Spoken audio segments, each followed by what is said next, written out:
Greetings, Patreon! Welcome back to Geekvolution After Dark. I am Captain Logan. I'm Eric. It's been a little while since we have done an After Dark, and we apologize for that. We shot one a couple weeks ago that didn't get posted, and we referred to it as the lost episode. Somehow the file got lost, and I wasn't able to post it. So, but we did shoot it. We did, yeah, but you'll never see it, and I don't think Eric's doing any of his topics from last time. I may have deleted them all. And I couldn't remember which ones I did. That show, so like, not only will you never see it, we won't even be able to tell you what was in it exactly. We might remember a couple of things, but that show, I got lazy and didn't write any topics and just said whatever topics came to my mind, which I might do again at some point. We talked about doing it with both of us. We might at some point both do that, yeah. But anyway, so we apologize for that. If we have time, we'll try to do another one faster since we have a missing episode now. Yeah. But so we'll shoot another one in either a week we'll get another one up, or in the next 2 weeks we'll do two more in close succession. But we do owe you guys an extra episode. So yeah. Anyway, but thanks so much for tuning in. We sure appreciate it. We are on hiatus from the omnibus right now, taking a little bit of a breather, or at least Eric is. I'm doing some other stuff, but we're so not quite as much as normal. But I never stop working. And I've got to get this Daredevil rewind done. That is the most daunting rewind that I've ever dealt with, because A, the material is too good and I do not feel worthy, and B, it's long, and I mean, it's a season of television, and I've never analyzed an entire season of television before like that. Like I did Power Rangers, but that hardly counts. Sure. Like, it's like dealing with a 13-episode movie, and it's tough, but I'm gonna get through it. My life is going pear-shaped, and so I needed a break. Yeah, well, which is weird. Because no one knows. They're there. No one's gonna exactly know what we're talking about. But yeah, it's not what I thought it would be. We're like, I'll feel really bad, and then I would slowly get better. I haven't necessarily gotten worse. It's just more melancholy. Yeah, I've noticed like that. I'm different than I was, but I'm not like, I don't know. I'm not like devastated. It's just, I don't know. It's weird. You seem just kind of perpetually bummed. Yeah, that's how I would describe it. I don't know. I'm trying to get out of that funk. I mean, there's also work stuff. Yeah, no, I know. But, yeah, I assumed you wouldn't want to talk about it. Speaking of which, I have, in a couple of weeks, something happened. Eric's melancholy. You can guess. And I think 2, I'm gonna take like a 5-day weekend. Because I've got PTO, and the PTO is going to renew soon. And I was like, I'm really burned out. Can I take Friday, Saturday, and Sunday off, because my days off are Thursday and Monday? So I'm just going to have 5 days just off. That'll be good. Yeah, I think so too. Yeah. I just have to make it through 2 weeks where my boss isn't there and I'm running the entire store. Oh, great. Yes. If I can make it through that, I get 5 days off. Good luck. You will have earned it. I'd like to think so. Anyways, let's do the thing. Yeah, that we're here to do. We'll either start to get a lot more fun and bouncy, or we'll have depressing topics, and that won't happen. So. But we'll find out. It really could go either way for me. It's funny. I'm not drinking right now. I don't even remember what topics are. I have them on my phone. Are they on It'll your phone? Be a surprise to me as well. You don't even know what you're going to talk about. I don't right remember. It'll That's be a surprise to me as well. I think I know a couple of mine, but okay. Well, let's go ahead and start the clock. Here we go. 1 hour on the clock. And Eric, what would your notes like you to talk about first, sir? Let me get to the notes. I should have these pulled up. Okay. Well, we've now spent 8 seconds on this topic. I'll talk about something that I've been thinking about, kind of somewhat recently. I was recently rewatching SF Debris' Rise and Fall of the Comics Empire, which if no one's watched, is a wonderful... I need to do that again. It's a great overview of the 90s, specifically Marvel, but just comics in the 90s. I started thinking about this thing. We've always said, you and I privately have discussed this, that like, if we ever broke into comics, the last thing in the world we would do is make a superhero thing. Why would you possibly make a superhero thing, right? Yeah. But then I was thinking about this, like, right? if you didn't get to write on a character you liked already, like making up a... Create your own. Yes, create your own. Why would you go to Image and make... Because I would be worried that it would be difficult to make something that didn't look really derivative. Yeah. And just like everything that's been done before. So I was thinking about this. Yeah. And then I realized the 90s And this was Peter David's criticism of Image when Image left was, so you want to be able to do whatever you want, and what you want to do is more superheroes? You're not using all that creative freedom to do something else. You're just making more superheroes. But then I thought about it, and so the reason Image fails, not the company, but like Spawn, Youngblood, all of that, right? Yeah. Is bad writing. Yeah. Right? Like It wasn't the concepts. The reason those end up not carrying weight today is because they were poorly done. Yeah. If Spawn had been done well, and they're super dated because they were also kind of jumping onto trends from that period. But if Spawn had been done that didn't stick around, that we didn't care about later. If Spawn had at least had the writing caliber of something like, say, Hellblazer, where like you look at Spawn and you're like, okay, there's been like 5 really good runs on this book or something, right? I think it could have stuck around. I think it could have been relevant. I think that's true for all of the Image books. Then you go over to Valiant. Valiant only fails because of business decisions.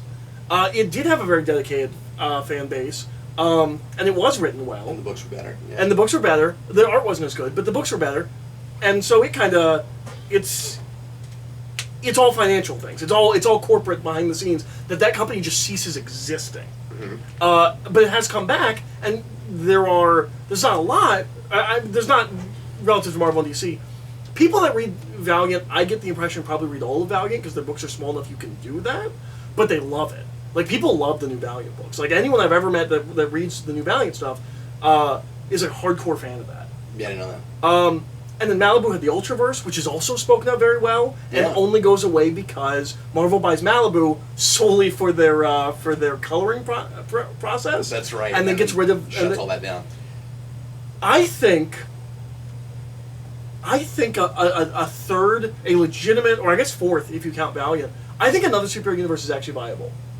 I've been thinking about this, I think if you made a new superhero universe free of the constraints of the corporate model of Marvel and DC, I think if you made it more creator focused, like Image started as, I think you could have something really special. I've started rethinking my opinion on this.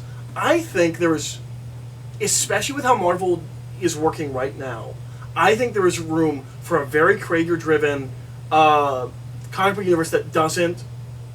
I think the big thing is you can't follow status quo. You can't be worried about status quo, and maybe even have characters that like everyone just agrees. This is this person's character. No one else should write this. I think we've diluted a lot of characters, like, say, Howard the Duck. Like, I think most people agree, you shouldn't do Howard the Duck if you're not Steve Gerber. That's his character. But we keep doing it, because it's a name we can sell, and it's a copyright we need to protect. It's part of the staple. And, it's part of the Marvel stable. I think if you were less concerned about that, and less concerned about status quo, and you let a universe actually grow and evolve, and do all of the things that everyone says so you mean status quo, but not continuity. So, like...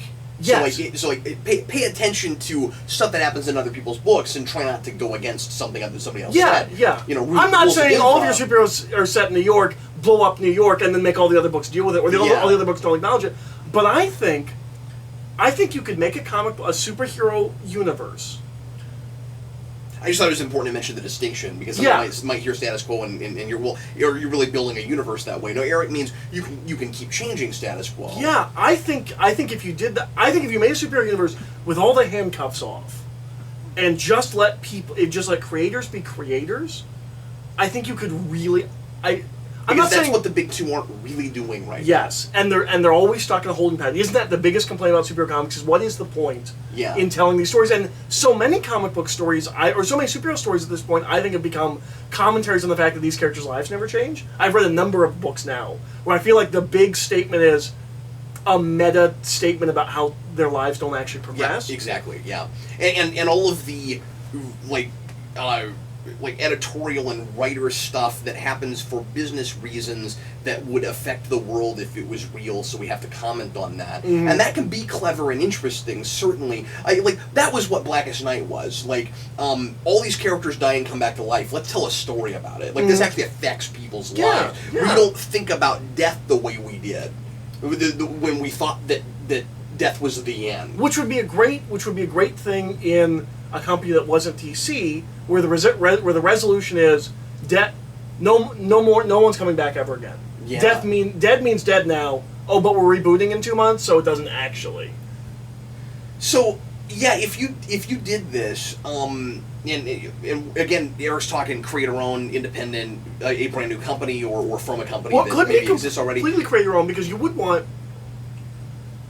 want someone to create Superman Well, sure. I just and said, then they leave. Yeah. Yeah, no, that's true. I guess I just said that as like creators would come up with this in the first place. Yeah. And it would Creator be characters. Creator first, sure. But anyway, so the first thing that comes to my mind is you would want to not sell it on the gimmick even of what is different about it from the other things. Just put it out there and hope the word of mouth sells it. Mm-hmm. What you're suggesting is what would make it really valid and worthwhile and fresh right now is that you can guarantee that whatever happens in issue 3 is going to stick and count by issue 120. Mm-hmm. But don't sell it on that. Just put it out there. Mm-hmm. Well, and I think we all think we have enough. With events, the way we do them, we're constantly. We used to never change status quo. They used to never matter. Now we change status quo all the time, and it's effectively the exact same problem. And there is no status quo. Yeah, and it's just the same problem. And when new writers come on to a book after the last one, they'll wipe away everything the last person did, and you'll have maybe a 12-issue run that's good, but doesn't really affect anything anymore. Or you might have a 50-issue run that's good, and the next run just ignores it. And this would be a thing where no matter what happens, we have to keep it in mind. Yeah, I think it's viable, and I think we actually want this. Maybe I'm wrong. Maybe Nine's examples are bad examples because we didn't have a lot of options that weren't superhero. But I think people love the idea, like especially more casual people. Everyone wants Batman to kill the Joker, right? Like that's the big thing you hear from like people that don't really read comics, but kind of like these characters. Like, why doesn't Batman kill the Joker or something like that, right? I think people want. Well, if it was popular and you kept going, this would be the way to finally do the novel and comic book form. You let characters have endings. Characters age, maybe even in real time or close to real time. Mm-hmm. They have children, they have families, they die, they retire. Mm-hmm. Maybe books end not even necessarily when characters die. We don't want to make everything about, well, it's only serious if your character dies. That's dumb. That's not the real world either. You know, we can go too far in that direction. Let characters not just retire at 65, retire from being superheroes. Say, I don't want to do this anymore. They go do something else. You end the book. Maybe someday they come back in somebody else's book or something. Well, and how many books tell stories as opposed to being a staple that has to stay around forever. Well, and there's a bunch of comics. There's a bunch of characters as opposed to institutions. Yeah, and there's a bunch of comics that have had endings, and then we just undo it. Like I don't know if you know this. The original Ghost Rider ends with Johnny Blaze getting free of the Spirit of Vengeance. I didn't know that. And then 10 years later, when we bring back Ghost Rider, actually, Johnny Blaze actually stayed free of the Spirit of Vengeance for all the 90s. It's not till the 2000s that we put it back with him. But, like, we like to pretend that there's endings, but they're always out there, and we're always waiting to... Oh, well, we made an Netflix show about this character. We have to bring them back now. Yeah. I think there's a place... I think there is a place for a new superhero universe. And I think people do want other superheroes. I think they might be kind of tired of some the problem with comics right now is that they're a proving ground for other media. They're the number one loss leader for creating $1 million franchises. Exactly. $1 billion franchises. So the exact same thing that has happened to DC and Marvel could easily happen to this no matter what the original intent was once things get optioned. Sure. And so that's a thing to keep in mind. Sure. But I have a couple of ideas about this. But I also think making a comic company first would be very important, as opposed to something that's owned by a larger conglomerate like Disney or Warner Bros. That's true, but if something gets really popular really fast, you're going to have studios that are going to try to option them. But I mean the company itself being owned. Like getting optioned is one thing. Sure, being controlled. But once those movies get made, they're going to affect what's in the print. And it's just that could be damning, or it could not. You know what I mean? But I don't know if you would want to make a comic company where you said, no matter whatever happens, this will stay in comics and it will never go to other media. But a part of me, the comic prude in me, would almost applaud that, because you're saying, yeah, look, movies, just because they're more popular doesn't validate my character. Mm-hmm. But at the same time, it also helps to keep the wheels turning much of the time. You know what I mean? So, well, it's influx of cash into the company. That's what I'm saying. Yeah, you might need it to survive too these days, because you like I don't know It's what not the huge 90s. names you would need to get to sell enough copies of something. You know what I mean? Mm-hmm. But so I don't know. I'm not sure how to keep it. How to keep the integrity of the stories. I think you could still. I think you could still option things, and Yep. just not let it affect the books. I would say. Well, you'd hope, yeah. And it's also from the ground. If you're doing a from the ground up universe, you wouldn't have to force diversity. You could just naturally let people make the characters they want to make. Absolutely. You don't have to worry about replacing this character with this character. And in a universe that has heavy turnover, where you let creators end stories or characters die or things like that, it's much easier to introduce new characters that are more in line with whatever the social sensibilities of the day are. Yeah. I think. Real quick, a couple of ideas and questions I would have for you about this. The first one is, would you go for would it need to be more of a like pure superhero, like getting back to the basics of what superheroes are kind of thing, or would it have to be yet another adult edgy superheroes in the real world kind of thing? I mean, if I made it, I would love to make a superhero universe that is mature and sophisticated at storytelling, but still can be read by children. See, that's what I would want. Yeah, I would love We something don't that do was closer to 70s, 80s Marvel. And I feel like the immediate instinct for most people would be to make it Image again. Yeah, no, I wouldn't do that. I mean, we all read Image as kids anyways. Yeah, no, that's but, absolutely but true. no, Sure. no, I think it would actually be braver to make something. It's just, this shouldn't be wild cards, right? No, it shouldn't be wild cards. It should be something closer to, I guess, what Jim Shooter wanted New Universe to be, but not New Universe, but something like that. Like for me, I'm pretty sure people know. Like for me, the golden age of comics is somewhere in the 70s to somewhere in the 80s of Marvel. Well, essentially the Jim Shooter era of Marvel is the golden age of comics. It's when everything worked. I like things before and after that, but like that's the comic book mecca. See, that's what I would want to do. Yeah. The other thing I wanted to suggest is, and I'm curious to see your take on this. I think the way, because especially the way we're pitching this, it sounds really old fashioned. Mm-hmm. The way, I mean, like you're talking about, like making it more sophisticated. How about comics you can put in supermarkets? And we can talk about like kind of real world things that are happening, and maybe in more of a like metaphorical context or whatever, however you wanted to do it. But like, you're not suggesting it has to be watered down and kidified. You're just saying that it would be cool if we had something that was a little bit more all inclusive. Yeah.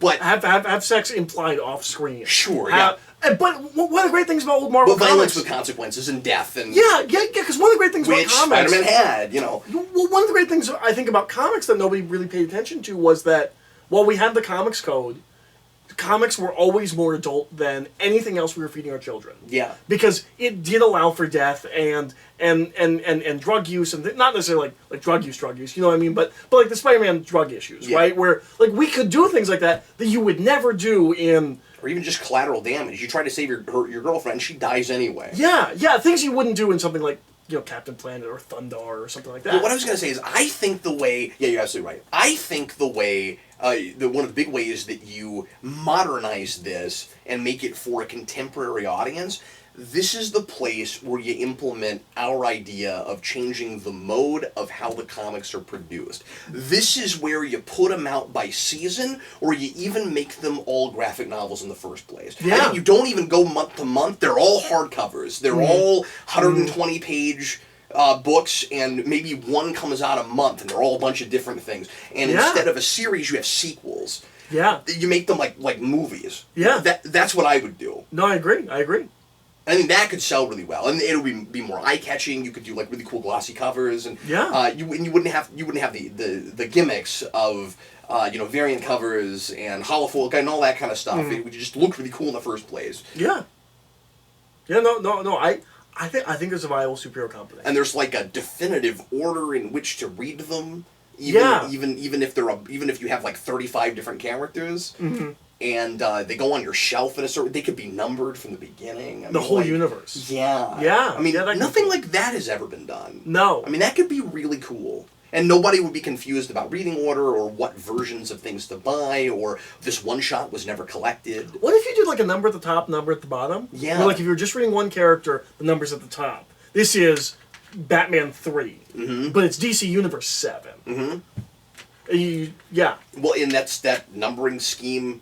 Sort of that we were doing with the events that crossed between different books in the early 90s. Well, and just the Superman books, like that's the Superman S. Where you have where you have the number of the book, but you have the triangle. Yeah. That told you what the number for the story arc was. Yeah. It's like that. Yeah. No, I love that idea. No, you're right. I mean, like maybe, but it would still be really hard to make a thing that didn't seem generic and derivative.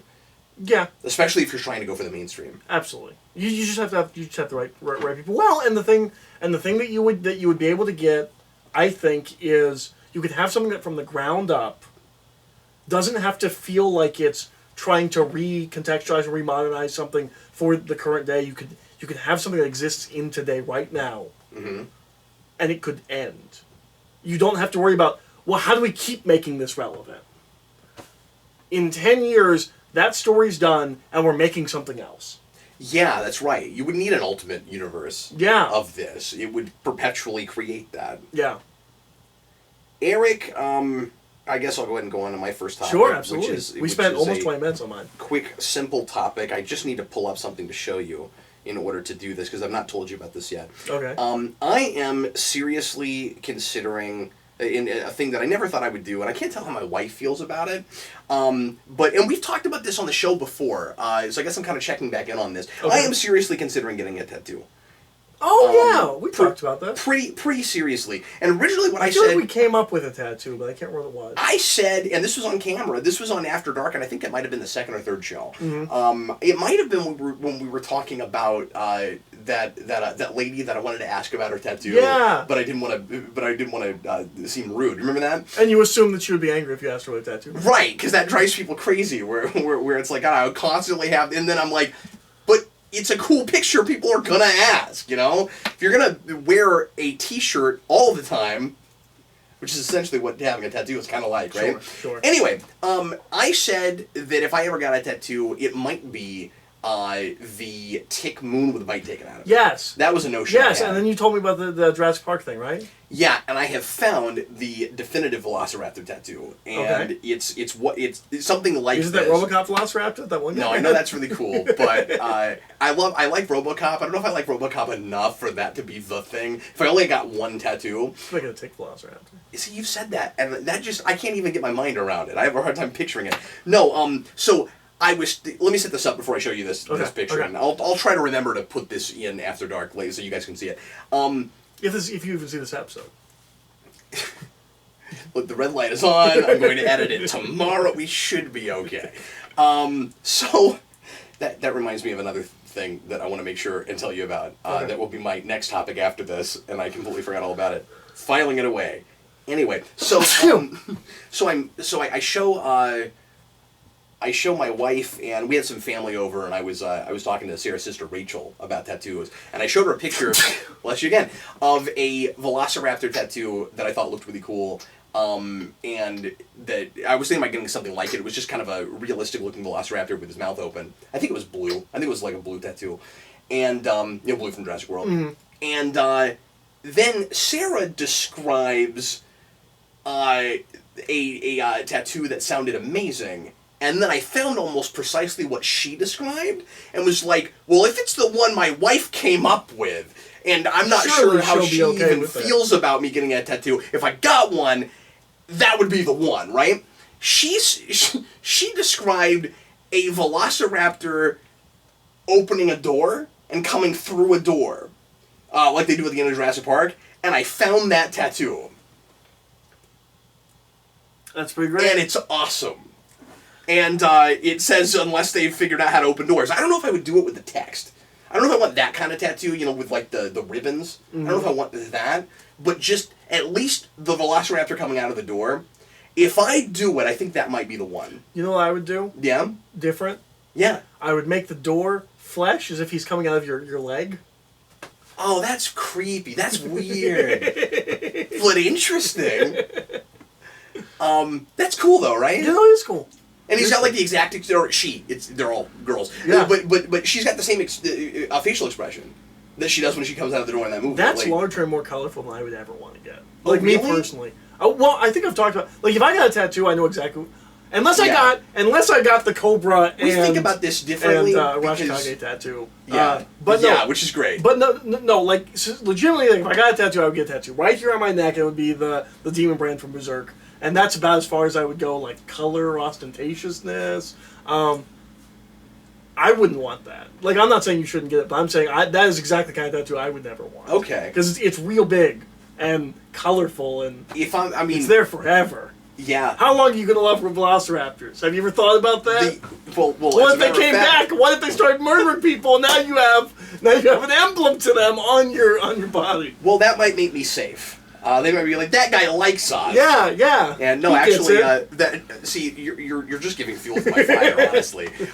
No, I did think about that, Eric, and I have written a Velociraptor or a reference to a Velociraptor in every thing in almost everything I've ever written. Sure. As far as not rewise, you will not go back and find like Easter eggs of Velociraptor. There's always Velociraptor. There's at least one Velociraptor joke in every rewind. Go find them.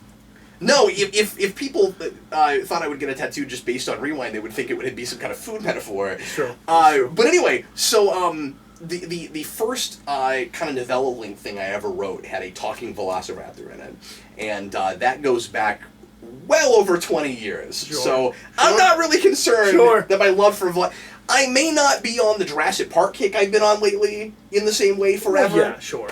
But the Velociraptors always. Sure. And a lot of the reason that I've gotten so like, I'm not always in the Batman move, but I always like Batman. Right. The only and like a Batman thing would be like my third or fourth choice. Sure. Because I'm wearing 2 Batman rings. Like, what if it was a Velociraptor, but it had a batarang in its eye like Joker in Dark Knight Returns? Oh, I thought you were gonna say like Spawn, like the well, that too. That also that's pretty good too. Yeah. That's interesting. That's very violent to put on my skin forever. That's true. That's true. I also can't decide where on my body I would put it. So you're a Spawn person, I'm a Frank Miller person. We go to different batarangs in body parts places. Except that was Frank Miller who did that. That's true! That's true! I thought you were making a joke when you said that. No, both of these things come from Frank Miller. No, you're right. That's the Spawn Batman crossover. Yeah, you're right. That he wrote. Yeah. But yeah, that one would probably be an arm tattoo, I would think. Rachel was trying to get me to do it. Oh, see, I immediately assumed it would be a leg tattoo, like right here. Well, Rachel said, don't do the leg first because it's an awkward place to have your leg for a long time, especially if it's like realistic and takes a long time to make like that. And I've never had one, and I don't know how I'll do with like the pain of it. She said, get it on your back because it's really easy to just lay down like this. And I was like, but I'll never see it. No, and that's about the process. And like, I'm sure it hurts. And she's got one on her back. But why would you pick something that affects you for maybe a couple of hours versus where it's going to be on your body for the rest of your life? Yeah. That would be my counter argument, was like, well, I don't care about how comfortable it is while I'm doing it. I care about how comfortable it's going to be for the rest of my life. Well, yeah, but if you move around too much, you're going to ruin it. Sure. No, sure. I'm not saying... You need to be comfortable enough that the guy or gal can do their job, I also think that the leg is probably the easiest place to, like, hide it. Yeah, me too. I'm a little bit worried about the arm. Because you're like me, you don't wear shorts. I don't wear shorts, and I like to be... I like to dress up. I like to be classy. There are some people maybe I don't want to know that I have a tattoo. Sure. Not that I would be, necessarily hiding it where I'd be like, oh no, if they ever find out, but just like, maybe that's not a first impression I want to make, is what I'm saying, is more what I'm saying. Yeah. So I don't know, I'm still kicking it around. I feel like not the kind of person that would get a tattoo. Maybe that sounds weird, but I mean, like, it seems like a strange thing for me to do, but I've been thinking about it a lot lately, and I have a very go big, go home attitude about things, which is why if I do one, I want it to be big and colorful. Yeah. Because I'm just going to be audacious about it. Now, that's either going to be really expensive or you're going to have to do it over, like, multiple sessions. Well, it would probably be expensive, and I would have to do it over multiple sessions. Yeah. Most tattoo artists charge by the hour, and so it's just however long it takes to do it. Sure. Rachel thought that tattoo would only take 2 or 3 hours to make. I was like, I think you're crazy. I was like, that looks like a 5 or 6 hour tattoo. Neither you to or me. I have gotten a tattoo. No, but I've known people who have. That's fair. And I just think, something that looks more realistic like that and is that detailed would probably take a lot longer to make. But anyway, Eric, what would you like to talk about next, sir? Boy, I don't even know. Okay. Well, what would your notes like to talk about? My notes would like to talk about. Let's hear about it. CGI kills low-budget films. I don't know what you just said. CGI kills is that what you low-budget said? films. I've been thinking about this. Sometimes I wish I could watch you with subtitles. I feel the way myself sometimes. I feel that way myself. No, CGI. I've been thinking about this. I'm not always articulate either. I'm sorry. I've been thinking about. At first, I thought you said CJ kills low budget films. No, The CJ loves low budget films. I assume. Well, you guys have watched low budget films together, have you not? Yeah, mostly the kung fu stuff. Okay. He has this Korean film that he wants me to watch. He says it. He would have loved Captain Invincible, and I hate that he didn't get to see it. I know. No, he has this Korean film he wants me to watch. That he says, "I want you to watch it because I think you'll watch it and say that solves all of my problems with What Dreams May Come." And so I'm kind of interested because he got me with that. Oh, What Dreams May Come is an interesting but flawed movie. Yeah. I do not like the third act at all. I think their vision of heaven is amazing, and their vision of hell is really boring and dull. Do you know who the angel is in that? The woman that guides him? No. Do you know who that is? Not off the top of my head. I keep meaning to bring this up whenever we watch Star Trek together, and I can never remember the name of that fucking movie. But you just brought it up, so now I can tell you. We haven't, which is why I just did it. I'm not sure. I swear regularly, so sometimes I can't tell. Or sometimes I'm not noticing it. But you're Robin Williams, right? Yeah. That's that movie? Yeah, that movie. Keiko O'Brien. That's who that is? That's who that is. Or is it Nurse Ogawa? It's one of I can't remember now. It's been so long No, since I'm I've pretty seen sure it. she's Asian. Because his kids get reincarnated. Nurse Ogawa is also Asian. That's why I can't remember. Okay. Just because it's been so long. I don't mean to sound racist. It's just been a long time since I've seen that movie, and it's one of them. It's okay. I'm almost positive it's Keiko though. But no, so I've been thinking about this specifically with horror movies, but not just horror movies. Things like the Guyver, where we used to make. I'm sorry, I'm gonna look this up real quick. We used to make lower budget movies, and they didn't have to look like shit. Because we used to make movies when you use practical effects. If you care enough and you try enough, you can make it look fucking amazing through sheer willpower and dedication, right? You can make amazing animatronics or costumes or whatever that looks great. Yeah, that's Keiko. That's Rosalind Chow. Oh, that's who that is. That's crazy. She's great in that. She is. But with CGI, you don't have the ability to do that. Because if you don't have the money, your CGI effects are always going to look like shit. So like it's a trade-off we've done now where it's like, well, you can maybe be more ambitious with your films, but everyone going into your film has to know that the special effects aren't going to look good. Yeah. Or you have to work around them. Yeah. We used to be able to make movies where just if you cared enough, if you worked hard enough, even though it had a low budget, you could still make it look good. You could make it look where you're like, I can't believe that they only had one creature, but they made that one amazing creature. Yeah, or it's like that, and that's why you mentioned Guyver. Yeah. Or like the Guyver, which is like a $1 million movie with like 5 or 6 great costumes. It's like I always say, you always go back to Twilight Zone. You always go back to that minimalism. Mm-hmm. So I think there's a line you walk because I don't like to suggest that creators don't be ambitious, but you also have to work within your means to some degree. Mm-hmm. But then also sometimes to create something that you really want to see, you have to invent something and figure out how to do it. And so it's difficult to know where to walk that. Like, you know what I mean? You'll have like there's a success saying out of adversity, and Is it adversity is the mother of invention? It's necessity. Necessity is the Yeah. mother of invention. Mhm. Yes. Yeah. I It's feel like that- that's been and so lost it's- in low budget filmmakers. No, it absolutely is, but it is. The problem is we live in a world where people are used to the idea that you can make everything look. You can do anything on film now, and with whatever budget they're going with, people don't want to be held back anymore. But there are some things that you just can't necessarily do without the right resources. Or you can't make it look good. You wouldn't, a filmmaker nowadays would not make Guyver, right? Because you know that you can't make those creatures CGI look good. Yeah. And the idea of having a professional costume guy Or you would, and it would look terrible, and you would only have like 3 shots of them in the entire movie, right? Yeah, yeah. So, I don't know. I think you err on the side of, like,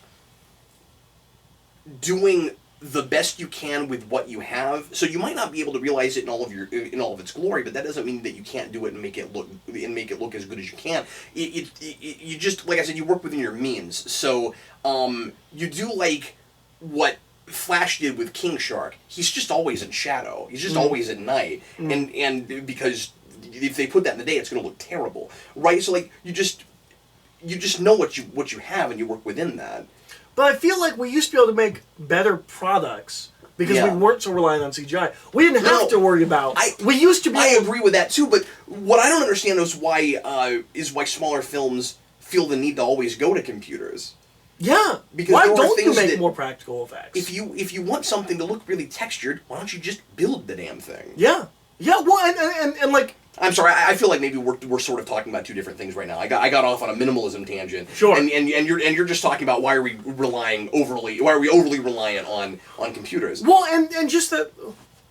Not just. But I feel this way about big budget movies a lot of the time too, right? Where we talk about this all the time, where it's like you spent $180 million to put this on screen, and it still doesn't look well integrated. And so because you had so much money, you weren't thinking minimalistically. Yeah. But like, I think when you do practical effects versus digital effects, like, if you really want something to look good and it's a practical effect, you can just be insanely dedicated and stay all night and work on that practical effect, right? You can make it look good. You can put in ridiculous amounts of man hours because this is going to make your mark. Mm-hmm. When it's digital, you cannot do that. You cannot just spend man hours. You have to pay people to render you know what I mean? And you have to have the right software. Yeah, you can't just do it like you could have back in the old days. Yeah. I think that's a mistake. I think. But I think there's a reason that even a lot of big budget movies that are smart enough to do things practically when they can look better, and it's better integrated. Yeah. It's always. I think it almost always looks better when it's practically there. I understand. I mean, I think we should all be switching. I think all filmmakers should use the Guillermo del Toro model, which is make as much as you can and then digitally enhance.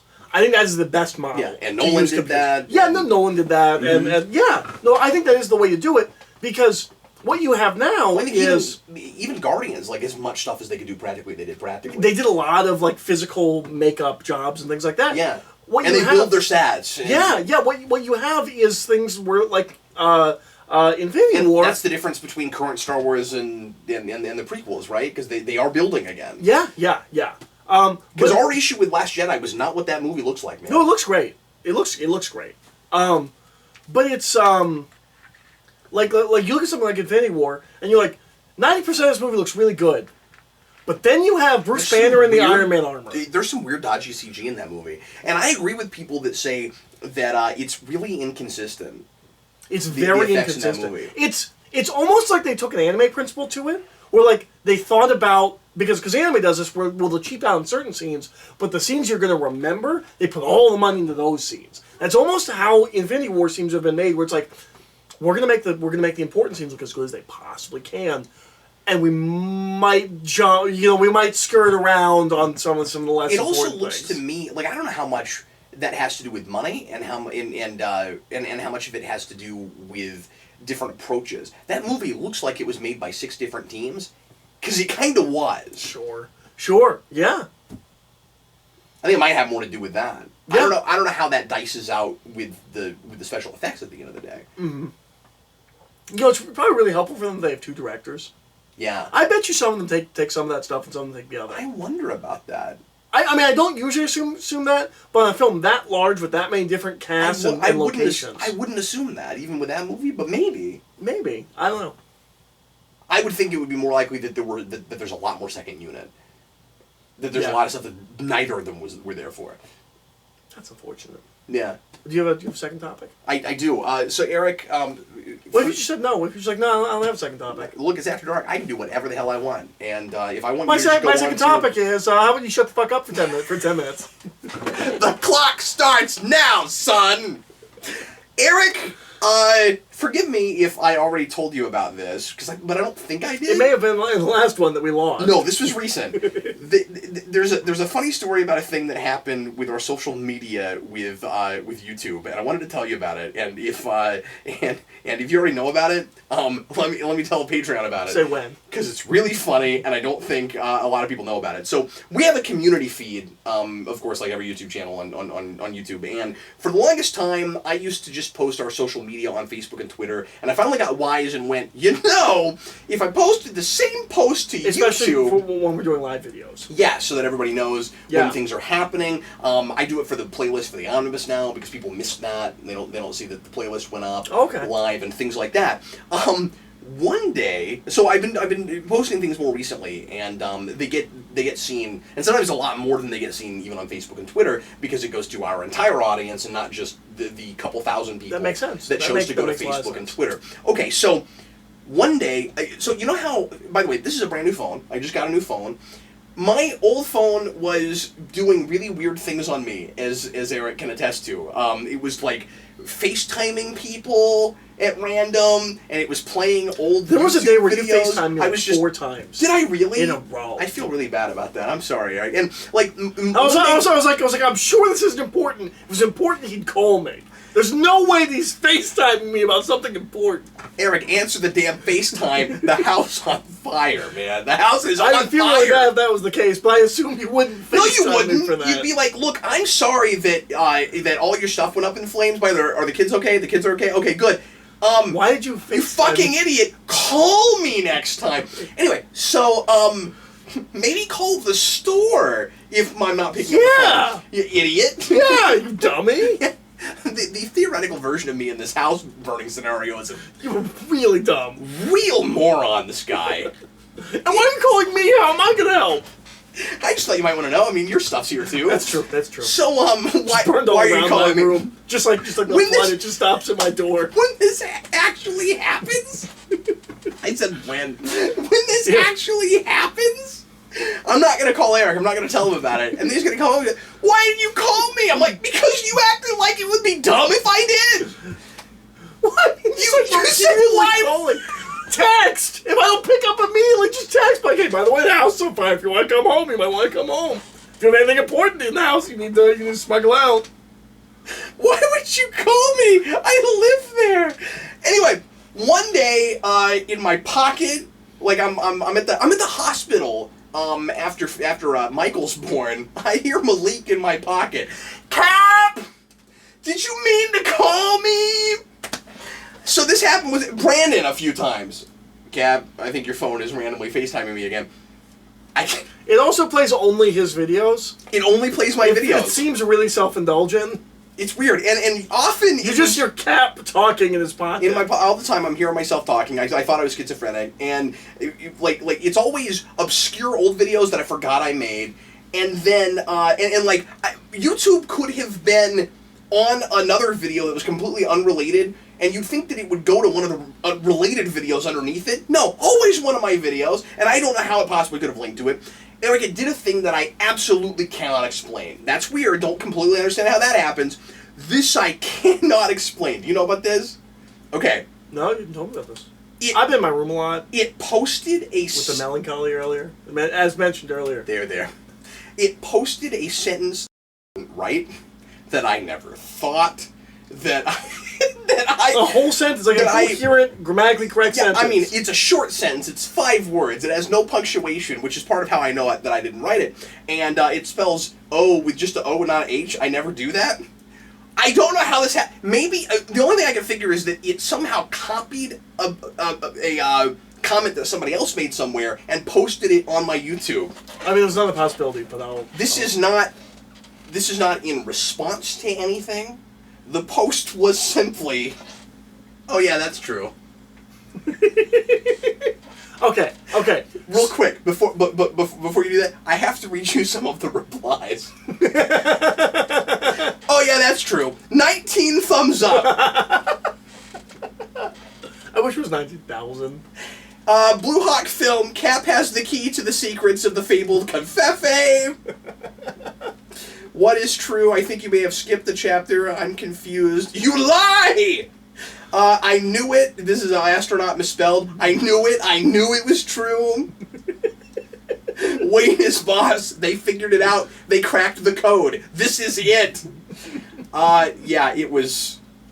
It's one of my favorite things that has ever happened. Okay, can I demystify this and tell you what probably happened?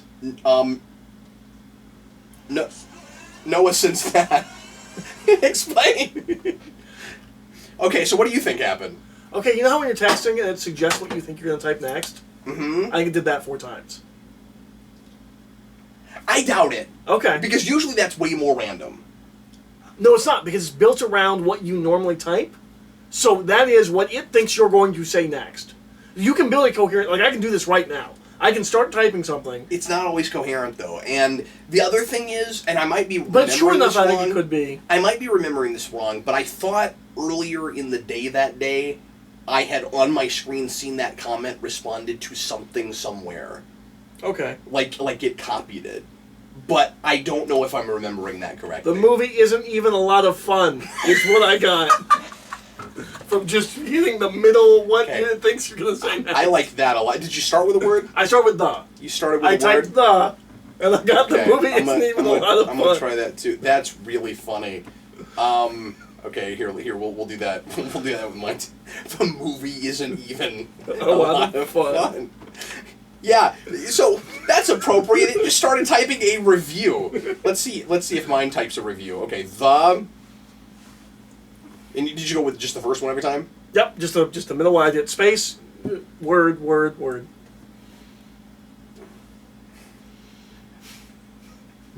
Hold on.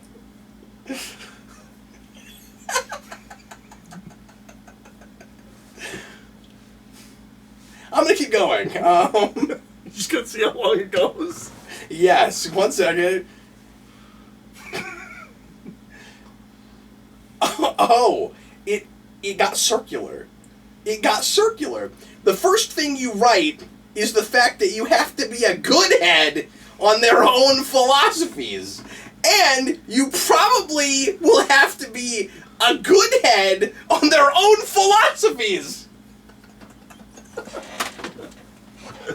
That was fun. We should do a whole After Dark that's just that. Anyway, Mine was a little bit more coherent. It was. I don't know what that meant. I rest my case. Yeah, I just want to tell you about that because I thought that was really fun. Okay, well, my program, that's also a new phone, doesn't know you that well. That's true. It doesn't. My phone, Your phone. I think it's possible Your phone. that your previous phone, which you'd had for years, could have made that sentence. It could have. Yeah. No, that's my... I think you're right. I think you're right about that. Okay, Eric. What would you like to talk about next, sir? I'm gonna get political. I'm gonna get down and dirty. Oh, I'm gonna talk about something that's been sitting on my docket for probably a couple of months. Is it gonna be like the James Gunn thing where you're gonna be like, this should have been an After Dark topic. I'm glad we didn't talk about this on the main channel. I mean, because you just never my would list have. just says guns. Oh. I want to Not talk James about Guns, just guns? No, I want to talk about the gun thing. I almost did this on the live show when we did After Dark Live. I almost just flat out asked you what your position was on gun control. So I almost did that. here's what's interesting. Okay. I don't have a position on gun control. You don't? I do not feel like I have enough facts about guns, gun incidents, gun violence, gun owners to have a position. Okay. I feel like I listen to pro-gun people, and they completely make sense, and they seem very rational and well thought out. I mean, not all of them, but sure. The intelligent pro-gun people, and Okay, I feel like I all listen right. to anti-gun people, and I go, yes, that also makes sense. Mm-hmm. And I don't have enough personal information or experience to have an opinion. Except for this opinion. Okay. Which is something that I have thought about. Yeah. recently, or not recently, but like I've been thinking about, which is we have had guns for centuries. What's happening right now has not been a problem until right now.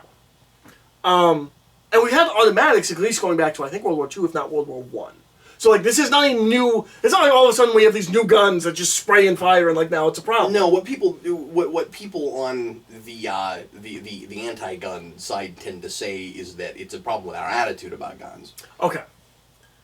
I mean, I feel like we used to be way more blatant, and this still wasn't happening. Like, we used to, like, everyone had guns, right? Like, this used to be more of a thing. And it still didn't happen.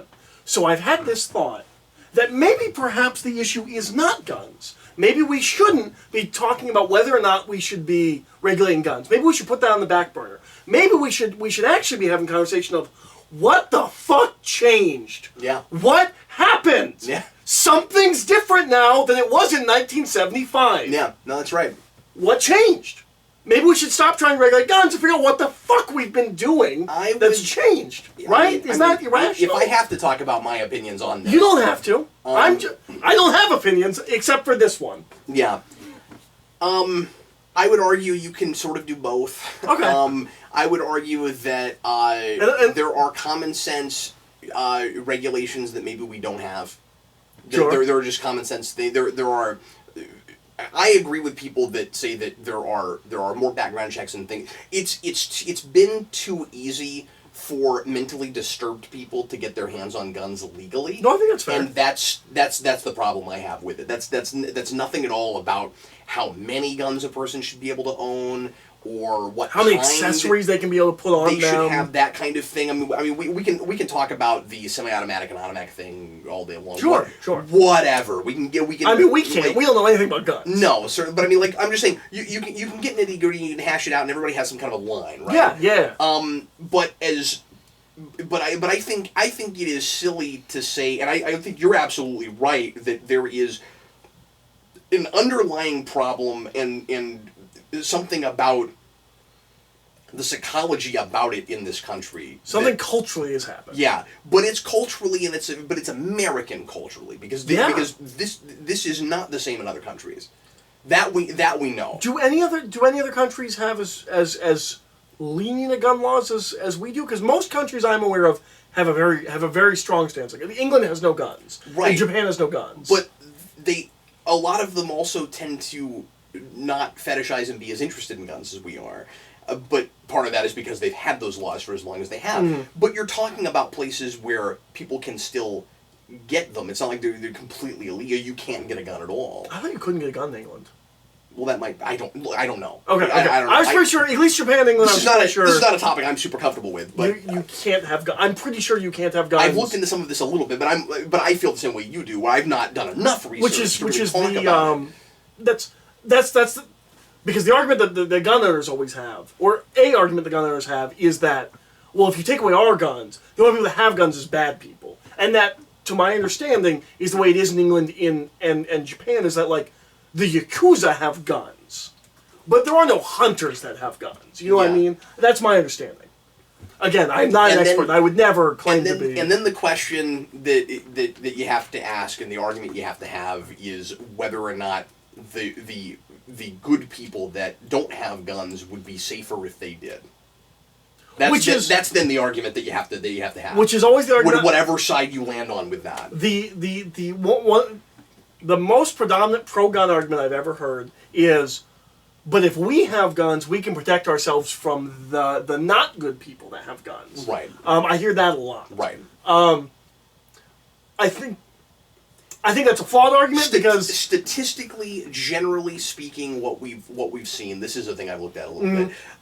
What we've seen is there aren't a lot of instances where somebody happened to have a gun when bad guys showed up with guns and they saved the day. Often it makes it worse. Yeah, not always. And that's always the situation they paint. Is we are going to be the one. We have guns. We'll show up and stop them. Yeah, the Dark Knight Rises shooting. There was a lot of, well, if only somebody had a gun in the theater. It's a dark, crowded theater. You're going to shoot civilians. Like, well, and that's the thing about schools is like, well, we should arm teachers and things like that. Sure. I don't have an opinion on those things. I don't know enough. But the arming teachers thing is a thing that initially I was vehemently against, and I've listened more to arguments about on both sides, and there's some compelling arguments for it. It still bugs me, like that idea. My knee jerk reaction is that's a terrible idea. The people that are for this idea are not suggesting just willy-nilly giving anyone an authority with a gun. It's training, and it's a lot of training. Yeah, and it's a long period of training. It's like a pilot or something like that. I don't know, or like an air marshal, I guess. I don't know if I'm in high school and my teacher is teaching me and has a gun if I feel more or less safe, regardless of how much training they've had. Mm-hmm. I will certainly give my teacher less shit. Yeah, certainly.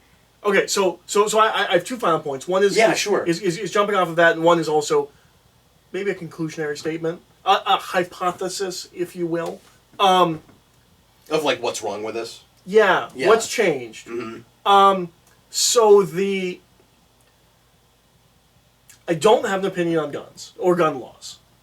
However, I do think that when I think about it, my knee-jerk reaction is, but we're supposed to be allowed to have them? That, like, it has just been ingrained in me that, like, that's just a right we're supposed to have, and I don't know if that actually makes any sense to me. No, it does. Okay. I think that does. I guess I'll say this. I am pro the Second Amendment. I think the question ends up being who and how much. Sure. You know what I mean? Like you're painting this as a zero guns versus all the guns issue, and very often it is much more nuanced about and more regulations. A lot of people that are very left on this issue don't want to see people's guns get taken away. They just want to see it more regulated. Mm-hmm. You see what I'm saying? Mm-hmm. And I also think that a lot of people that are very right on this issue are not crazy people. No, I don't think so are not nutcases about it. I think a lot of those people also want to see common sense regulations, but I think some of them perceive the outspoken minority that are calling for what I would see as kind of crazy ideas. Get rid of all the guns, take them all away. Well, see, as the majority, that like if you're on the left in this issue, you want to take all our guns away. See, I tend to assume you heard a lot of that. Obama wants to take all of our guns away. That didn't happen. Yeah, but I also assume that that's not a ridiculous thing to jump to, given that I believe that there are other countries like England and Japan that have no guns. That like the idea that we would do that doesn't seem ridiculous to me, because I think there are countries that only policemen have guns, kind of a thing. Yeah, but you would have to change. Likely, you would have to change the model of government before that happens. You see what I'm saying? Sure. That doesn't happen in a straight up capitalist nation in the way it might in a more socialized country. That makes sense. You see what I'm saying? Yeah. So if we ever get to something closer to a social democracy, you might see much stricter gun regulation. I don't see this country, even if we got to something closer to a social democracy as opposed to a socialist country. There's a difference. Sure. I could see, and what we have is technically more of a social democracy even now, but I'm talking about something more Scandinavian, something more like what Sweden has, or something like that. I don't think you would ever see all the guns get taken away in this, especially because you're not going to change the attitudes that drastically in this country. I think the notion that we need to have, that everyone needs a gun in case we need to rise up against the government is fucking stupid. I'll just come out and say that. I agree with that. However, I'm just saying, in this day and age, that doesn't make any sense. I agree with that. Our government has nuclear weapons. Yeah. It doesn't make sense. Yeah. I agree with that. However, I do think we are less likely. The principle of the right of it is a totally other ballgame. I do think we are less likely to ever be invaded because we have so many people with guns. I do think that is a. I don't agree with that at all. Okay. I don't agree with that at all. Okay. That didn't stop 9/11. But that's an attack. That's not an invasion. Okay, that's fair. Yeah. Well, it's not going to stop us from getting bombed. But if that's what I was gonna land say, combat, it keeps us from. The only land combat we've ever seen your in head country is Civil War. 1950s when you say that, because if we get invaded, it's by drones, and it's by missiles that North Korea can fire from where they are. Well, that's still not invasion, but yeah, you're probably right. I guess you do that first, then you invade. Yeah, that could be the precursor to an invasion. Sure. Well, that's what I'm saying. So my second thing, my underlying thing is when you say invasion, you mean like take us over. You mean occupy. I mean boots on ground invasion. Force, yes. Okay. Which has never happened in the history of our country. Right. I think part of that is because so many people have guns, especially when you go back more historically, and everyone had guns. I don't know if I agree with that, but I've also never thought about it. Okay. Yeah. So, like, the underlying, like, what has changed, like, my hypothesis, I will not say my, like, summary, but my hypothesis is social media. I think I have seen people that I know personally radicalized and altered by the constant influx of information and news and twisted news and other people's opinions and things like that on a constant basis that we cannot escape from because we all have phones. They're constantly giving us news and the opinions on that news. I think that is, and I would be willing to guess, I will not say this for a fact, I'd be willing to hypothesize that if you tracked the rise of social media and the rise of mass shootings, they are together. I think there probably is some truth to that. That also explains the like you said, radical nature of a lot of these. So you're not because you're not talking about like the number of people that you're talking about the number of shootings before you're talking about the number of people that are going crazy because of social media, right? Like to some degree, you're not because like. Crime overall in a lot of places down. seems to be down. Yeah, but I'm mass talking shootings about this themselves kind of violence. are this kind of violence. Yeah. I think you're seeing people that are but this more starts predisposed to something like this. Yeah, we didn't see things like Columbine until Columbine. That's pre-social media. It is not pre-24-hour news cycle. Yeah, and so. There's something there, but it's not just about phones. Well, Columbine's not the first spree shooter, nor is it the first school shooting. No, but but it was the biggest one, right? I think that's true. Maybe I don't know. I think that's true, but it's not unprecedented. This is not our forte, and we are not looking at numbers. No, absolutely, and we're not necessarily. And this conversation might be completely nonsense. So let me say that people who have all the facts on anti-gun or pro-gun. Doing this. Sure. I'm just talking about what my understanding of the world is. And you notice I also have a very open mind about this issue. I'm just like Eric. I do not have enough facts, but I believe. Even if Columbine was the biggest, Columbine still felt like an isolated incident. There was nothing around Columbine, whereas now it's every couple of months. Even if Columbine was the biggest up to that point, that might just be a numbers game where like he just happened to get the most people kind of a thing. Yeah. Whereas something is different now. It's turning into a trend. Yeah. Yeah. It's that horrifying idea of how easy humans adapt. Where it's a tragedy. We've gotten too used to it, yeah. And then we get used to it, and then we have another tragedy, and then we get used to it, and it's every couple of months. And see, I think it is... I want to say at one point I was talking to someone, they looked up the statistics, I think it was 17 this year. Yeah. Shootings, I think it's been a while since sometimes the numbers are misleading because we will count things that maybe shouldn't count. Sure. And that kind of thing. So I forget. I think that number is even higher, but I don't. It's been. Well, and this was maybe a month or two when I had this discussion. It's been a while. But isn't that horrifying? That. No, absolutely, sure. But yeah. Whatever that number is not good. But double, triple digits, like, yeah. No, I think it's ludicrous to go to violent movies and violent video games turn people into psychopaths. Well, no, absolutely. I think that's ridiculous. At the same time, it is also disingenuous to say that we've not been more desensitized by those things collectively. I think it. I don't know, Eric. I don't know that you can say that stuff plays no part. What I mean is, the people that are more predisposed to do these things might go over the top because of obsessions they couldn't have otherwise formed. You saw this a lot in the '90s with devil cult type bands and things like that. Mm-hmm. You know what I mean? Like where people would, and like it wasn't just those things. You'd have kids that had like disturbing upbringings and were predisposed to these things, but then they would listen to Marilyn Manson all day, and that maybe had something to do with pushing them over the top. Well, it's a thing of so. But this is not me blaming Marilyn Manson for any of this, and I like some of his music. You know what I'm saying? Statistically and studies-wise, yeah, violent video games give you a temporary rise in aggression that generally, as far as I understand it, is therapeutic. Yeah. It is a release. But that's for well-adjusted people. That's for normal people. Should we be accountable for how that affects not normal people?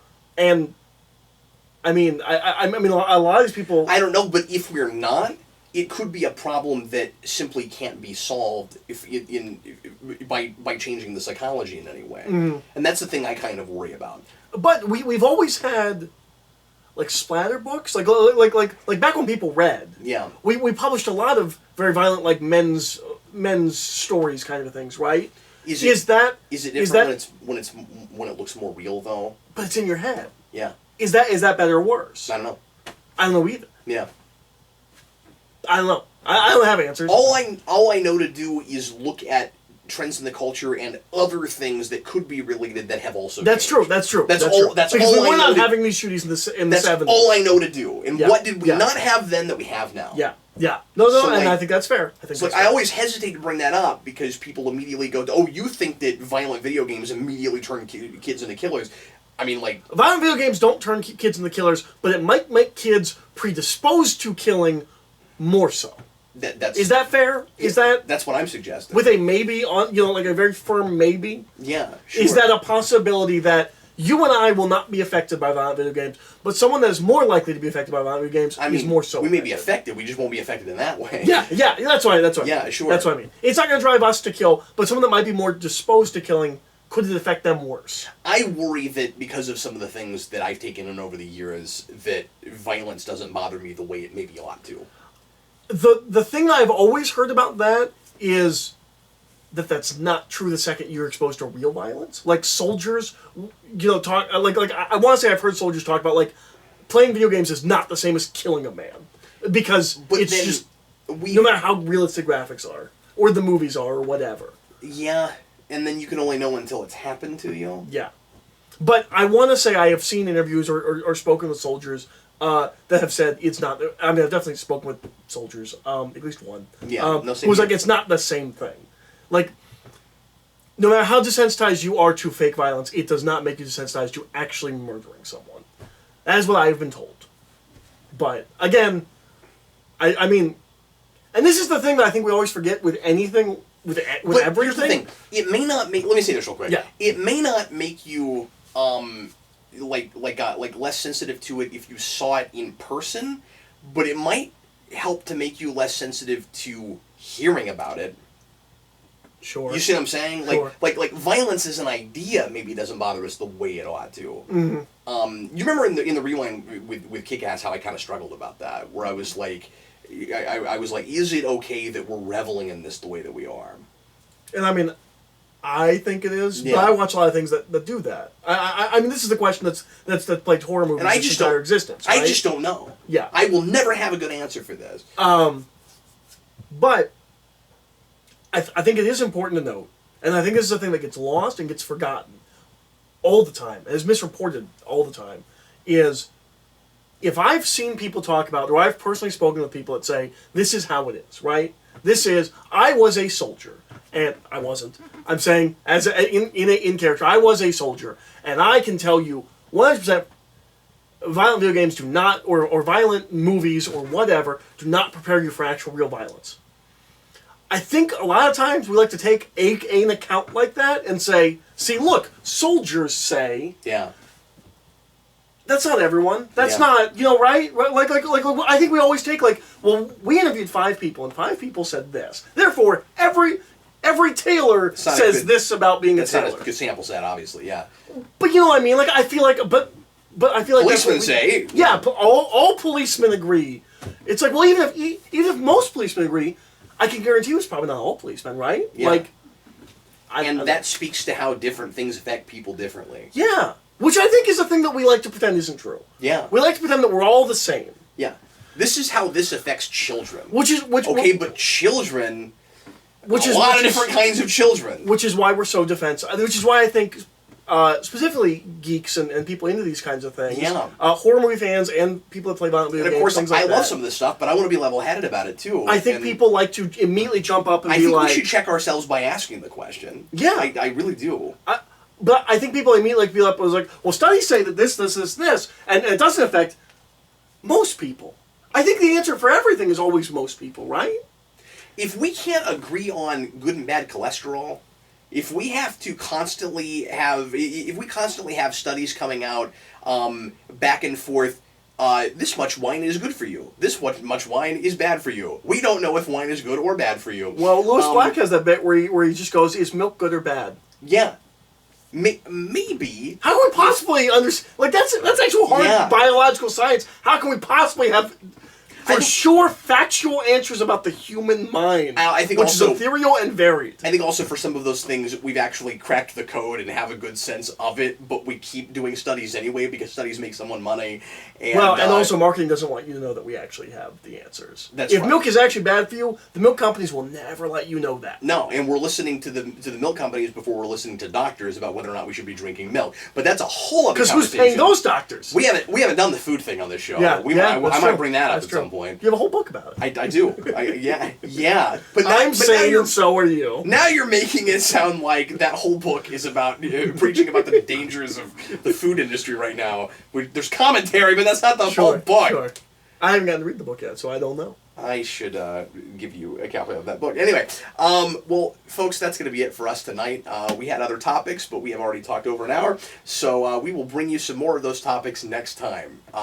If we remember to bring them over. I don't know, do you do that, or do you always start totally fresh? Do you ever bring things from last time? No, I have saved files. So like, Guns has been sitting on my list for like the past I start 4 from scratch every time, and I'll forget to bring in the things from previous. I just have a stationary I should go back to my old files and find the ones I never did. Oh yeah, I just delete the ones I've done tonight, and then I fill in the blanks. See, that's like organization. I mean, barely, but yeah. Yeah, more than I am, apparently. Sure. I just always forget I made a list. I don't know.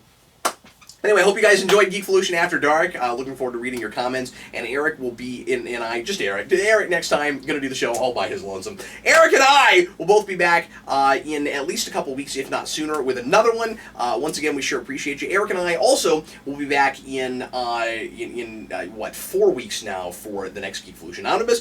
We're taking a bit of a breather for that. But I will announce this here, and you don't even know about it. I haven't told the channel about this yet, but I like to give you guys kind of Easter eggs and let you guys know about things that are happening. Jason and I are going to do a minibus.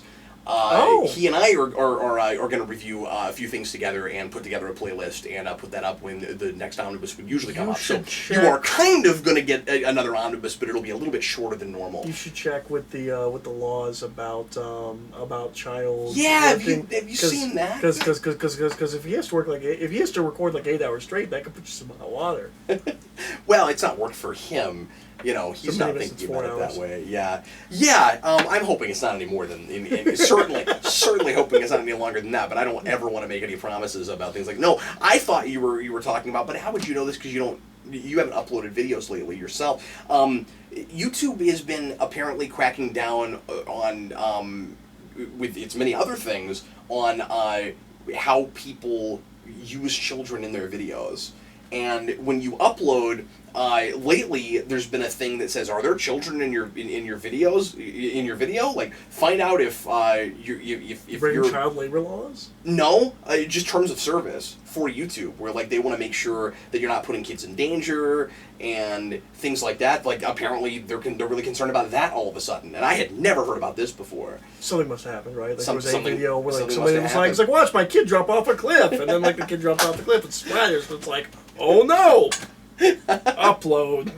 Nothing bad could come of this. Yeah, or some kind of child pornography thing or something. But that'd be weird on YouTube. I mean, they're pretty good at keeping out just regular porn, as far as I'm aware. Yeah, but if somebody did, but like we're so, and we should be, but we're so sensitive to that. If somebody was crazy enough to try it, they might be, cracking down harder. Sure. I mean, with what we do, I'm not concerned. No, but I wouldn't be. Yeah. But anyway, so but Minibus with me and Jason next time, and we're gonna review some cool stuff for you. We just watched the Lego Aquaman movie, which was fun. How was that? that? It's good. Those are all good. Same guy writing them. They're really consistent. Have you been watching the Halloweens with him? I have not been watching the Halloweens with him. Maybe the Friday the 13th. That's another thing that that Eric and I are going to try to do in the near future. I've been watching through the Halloweens and talk about ruining your brain. Yeah, absolutely. No, some of that is really enjoyable, and even some of the bad ones I had some fun with. Yeah, they do kind of rush your brain a little bit. Anyway, thanks so much for watching, folks. We sure appreciate it, and we will see you again next time. I am Captain Logan. I'm Mark.